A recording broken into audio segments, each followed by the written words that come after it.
పోటీల మీద మాట్లాడినటువంటి తీరు వల్ల ఇక్కడ ఇబ్బంది వారికి ఎందుకు ఇబ్బంది వచ్చిందో మాకు అర్థమవుతుంది అధ్యక్ష.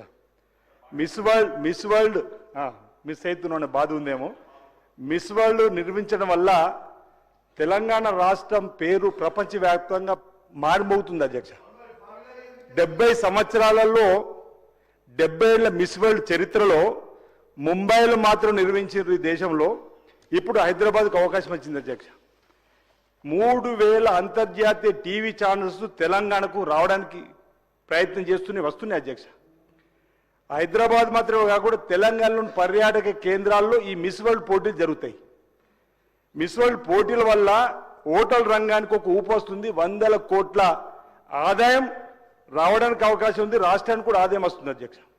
ఇలాంటి మిస్ వరల్డ్ వస్తున్నప్పుడు అయ్యో మా అయ్యవాళ్ళు రాకపోయినా అని చెప్పని మిస్ అయ్యి బాధపడ్డరా అర్థం కాని సందర్భం. ఇక్కడ ఇంకొక అంశం అధ్యక్ష, ఒకవేళ ఇదే బీఆర్ఎస్ పార్టీ మిస్ వరల్డ్ పోటీ జరిగితే వారు అడావుడి ఆకాశానికి అంటుతుండే అధ్యక్ష. వారు అందాల పోట్లు హైదరాబాద్ తీసుకువచ్చిన ధీడుగా కీర్తించుకున్న వాళ్ళు వాలయంలో మా సీఎం రేవంత్ రెడ్డి గారు తీసుకురావడంతో ఈర్ష్య పొందేటువంటి కార్యక్రమంతో మాట్లాడిన తప్ప మరోటి కాదని మాట ఈ సందర్భం చెప్తూ మరో మాట అధ్యక్ష, వారు ఓఆర్ఆర్ గురించి ఒక మాట అన్నాడు. 33 సంవత్సరాలకు మీ లీజుకి ఇస్తే 33 సంవత్సరాలకు మీరు పర్యాటక రంగానికి ల్యాండ్ లీజ్కి ఏ విధంగా ఇస్తారని చెప్పి ల్యాండ్ లీజ్కి ఇవ్వడానికి ఓఆర్ఆర్లో రోజు వచ్చే ఆదాయం వచ్చేటువంటి దాన్ని లీజ్కి ఇవ్వడం తేడా లేదు అధ్యక్ష. అది బాతు ప్రతిరోజు ఒక బంగారు కోడు మన కథ విన్నాం అధ్యక్ష.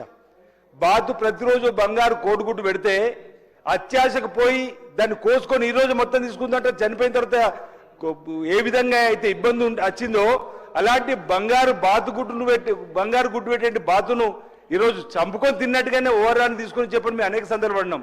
దాన్ని ఏదో తప్పటిగా మాట్లాడినటువంటి విధానం కరెక్ట్ కాదు. మిస్ వరల్డ్ పోటీలు ఈ తెలంగాణ రావడం వల్ల మనకు టూరిజం పర్యాటక రంగం పెరుగుతుంది, ఆదాయం పెరుగుతుంది. ప్రపంచంలో తెలంగాణ ఇతరత్ర రావడానికి అవకాశం ఉంటే దాన్ని స్వాగతించాల్సి పోయి దాన్ని విమర్శనాత్మకంగా మాట్లాడాలని మేము తప్పడుతున్నాం అధ్యక్ష.